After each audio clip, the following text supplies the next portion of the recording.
আমি আল্লাহকে বিশ্বাস করি, আমি কোরআনকে বিশ্বাস করি, আমি নবীকে বিশ্বাস করি, আমি কিয়ামতকে বিশ্বাস করি, আমি আমলনামাকে বিশ্বাস করি, কিরামান কাতিবিনকে বিশ্বাস করি।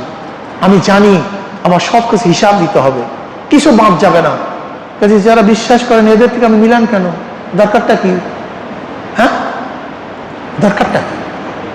নিজে চিন্তা করেন। কু আনফুসাকুম ওয়া আহলিকুম নারা, নিজে বাঁচো, অপরকে বাঁচাও।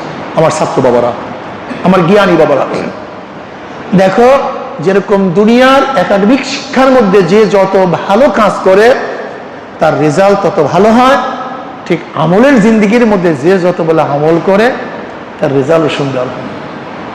আমি আশা করি ইনশাআল্লাহ ঈমান এবং আকীদাকে ঠিক রেখে যত সুন্দর আমল করতে পারো তার তরাক্কি তত বেশি হবে।